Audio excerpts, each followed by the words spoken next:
All right, so the campaign overview just happened, just was uploaded, and we all just watched it. And if you haven't yet, check the link in the description. You can watch it.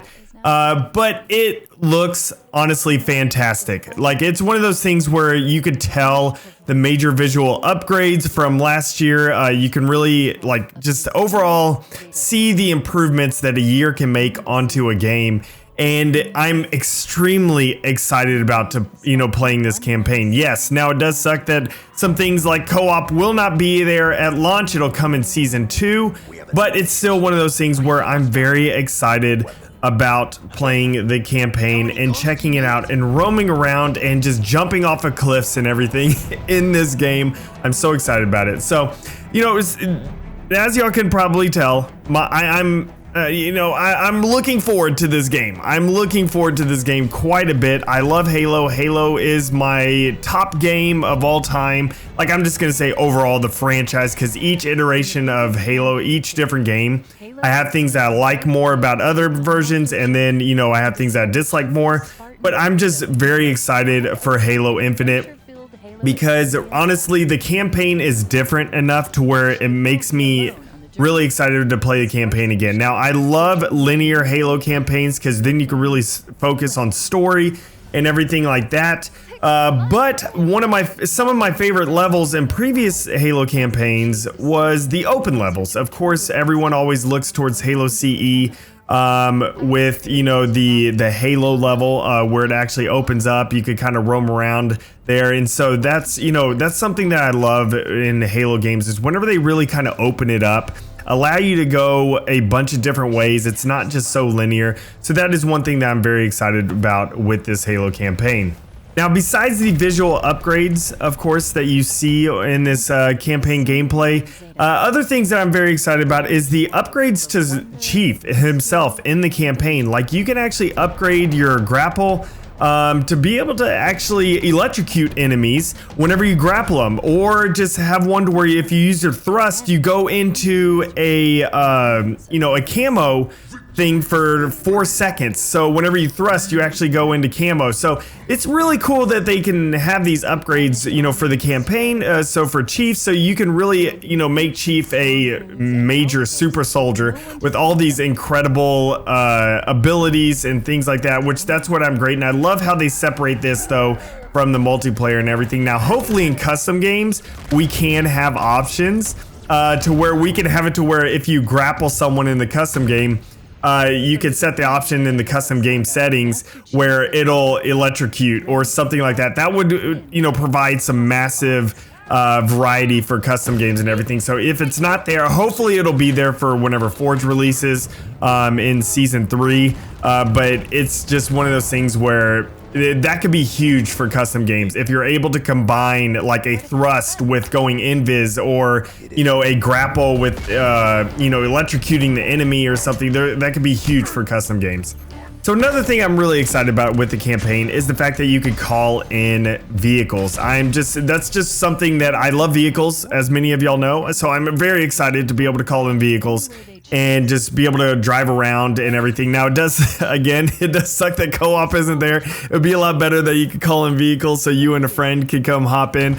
But it's just one of those things where I am very excited though to call in some vehicles. And so whenever co-op is there, we could definitely play this with our friends and family members and everything and just have some fun that way.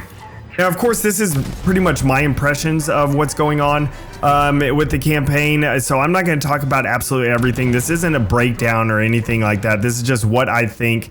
So there's just other things that are really cool on how, if you look at the bottom of the ring, like if you look through the broken pieces of the ring, you actually see space out there. So that's going to be really trippy and just overall very cool to be able to have. And then also something that I am a little bit worried about though, and I know a lot of people are a little worried about this, is that the campaign is going to be a bit too open. Now, like I said earlier, I love the open aspects of previous campaigns, in previous levels in those campaigns, and it's just though you are a little worried. You don't want it to become a Ubisoft style open world where you just go here, do this, go here, do this, go here, do this. I don't mind that some, that's fine.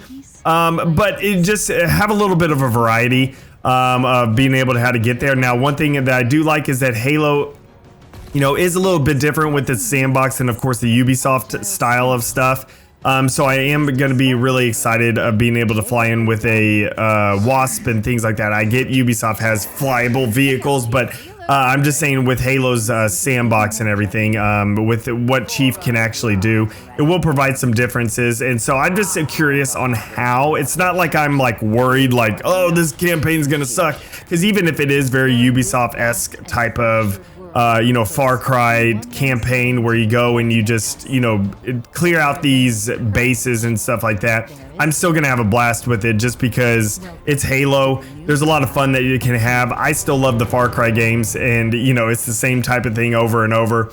But it's just something that I am a little bit worried about it with it being an open world. Also, I am kind of sad that we don't see anything like deserts. We don't see marshes. We don't see some snowy climates, some biomes. Like, I just would like to be able to have different biomes. If that isn't in the game at launch, hopefully with some DLC, we can get some different biomes where Chief goes to different sections or something like that, or different worlds, or I don't know, whatever. For the DLC, that would be great because I would like to see different biomes, and hopefully we get some dynamic weather. I can't remember if they confirmed or, you know, they haven't confirmed that there will be any dynamic weather. That would be great. I would love to be able to have, you know, some major rainstorms coming in with like loud thunder and lightning and everything. That would be pretty cool. So overall, I'm very excited for this game. I'm very excited for this campaign overview and everything. Like, it just to play it and have some fun with it. But that will be it for me, everyone.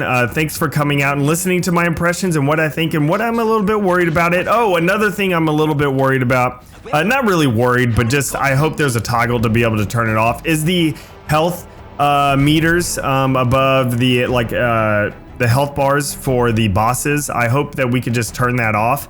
Not necessarily like it's gonna be game breaking if we see that. It's just that sometimes it kind of ruins a little bit of immersion, and I would like to just be able to turn it off if you want to be able to turn it off. We know Infinite has tons of options, so that would be great just to have that option of just being able to turn off the, you know, health for people that, you know, want that. And so if people that don't want it, they don't need to turn it off. So it would be great. So that'll be it for me, everyone. I hope you enjoyed this little thoughts video that I'm doing here. I'm going to be coming out with more videos, just looking at some different aspects of this campaign, but specific things.